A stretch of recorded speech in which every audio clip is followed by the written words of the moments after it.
Hey everyone, it's Dr. Ramani. Welcome back to this YouTube channel on narcissism and narcissistic relationships. We're going to take on a topic many of you may know, not just from the world of narcissism, but also from the world of addiction, which is about making amends.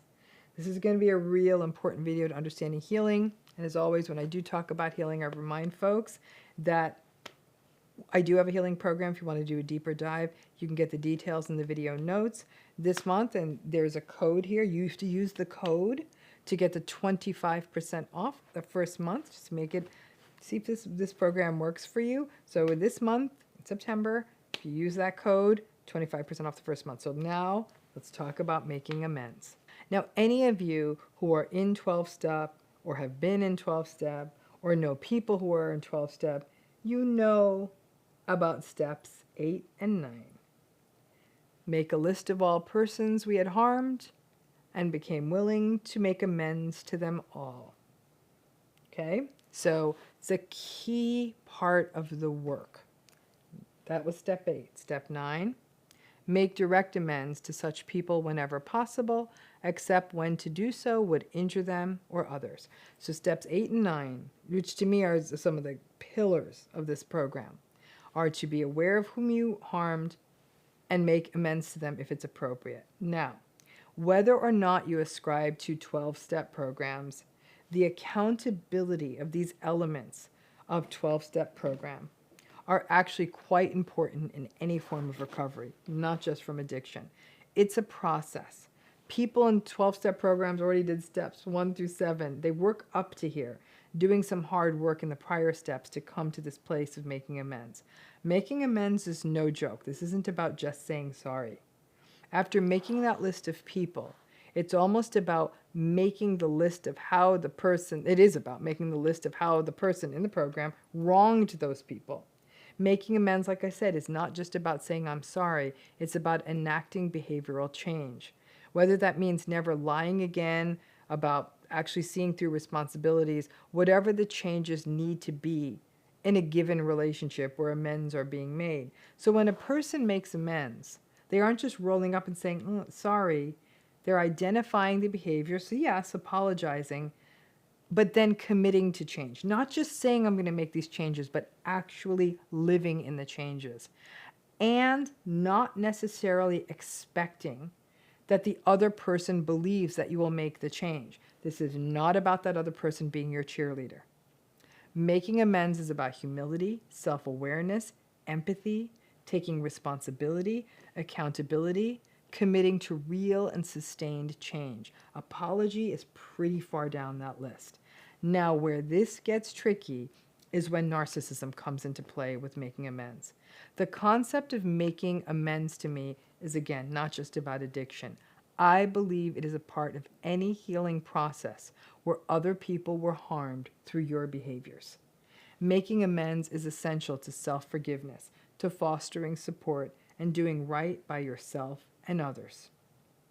So as you can imagine, narcissism, not surprisingly, is associated with substance use disorders, and addiction.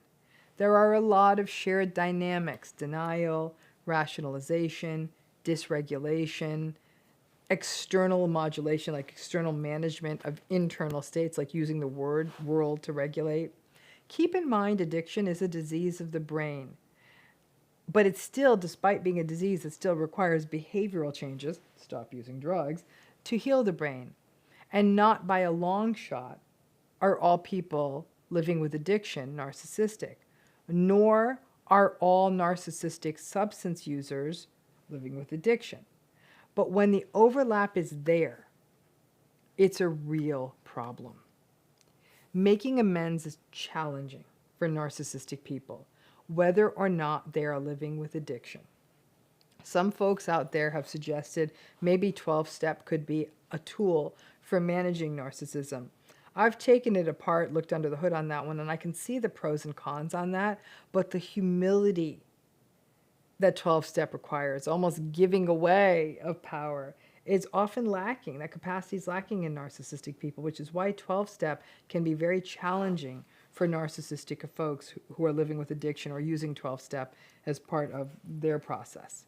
One thing we know is that nobody is compelled to welcome a person's amends making. So someone's trying to make amends with you, it's up to you. People may reject the person making amends. They may not believe them. They may not want to see them anymore. And what 12-step, the orthodoxy of 12-step says is that's okay. Nobody has to accept your amends. And in fact, the person is only supposed to make amends when it'll not injure someone else. But also, even if you do make amends to someone and they say no, then you have to accept that. And this is where it gets tricky. Narcissistic people do not like it when people are not willing to accept their amends, to accept what they do and just move forward. A narcissistic person may become explosive, angry, blame the other person. See, you're so cold. This is why I did all that. You know, you're in part to blame about my substance use, which again is not consistent with the program. That's not how this works. And even outside of the formalized world of making amends, we can see that narcissistic people become rageful when people will not accept their apologies or their promise to be better. Many people in narcissistic relationships find that the apology or amends process is very painful for them because sometimes people aren't ready to hear the amends of somebody who's hurt them through substance use or other addictive behavior. Some people may never be ready.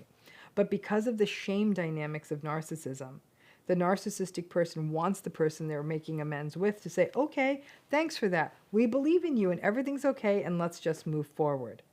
The humility of making amends isn't about going back to life as usual, but to committing to living better, in service, in compassion, to something bigger than you, not the usual petty stuff. And this confuses the hell out of people who may have had a family member go to rehab to manage a substance use problem. So the person would go to rehab. They'd go through meetings in rehab. They would do the amends work. The family may have been educated on what amends are. And then they get thrown, the family gets thrown when the narcissistic person gets angry at them for not accepting the amends. Remember, making amends is about behavioral change. Apologies are hollow. But people who are witnessing real change, witnessing real self-awareness, doing better, then while they may not have accepted your amends initially if you've made these changes, seeing the change may result in shifts down the line. People may end up accepting the amends being made months or years down the road when they see the behavioral change. But alas, narcissistic folks are traditionally not patient, and they feel that they did hard work and they deserve people to accept their amends and apologies. It doesn't work like that. I know many people who have had family systems characterized by both substance use and narcissism in parents, siblings, grandparents, and they have seen people go through recovery and have described this as a challenging space that brings up grief and that idea of maybe I'm the bad one because I'm not accepting their apology. I'm not accepting them as they try to make amends, but this devastated me. I'm not ready. When a person makes amends, it's not about other people accepting it and forgiving. It's about the person who needs to make the amends, showing through actions and behavior that they are committed to this path. If people forgive or accept it, then so be it. But for narcissistic folks, this is not easy. This is a question that's come in quite a bit for people around this idea of, like, I know somebody who has a substance use issue or a substance use disorder and they're narcissistic and they made amends and they got mad at me because I wasn't ready. What's that about? This is a lot of what it's about, and it can really complicate the recovery process, not just for the narcissistic individual who is struggling with actually making amends in a deeply meaningful way, but for the people who are on the other side of it. Thanks again.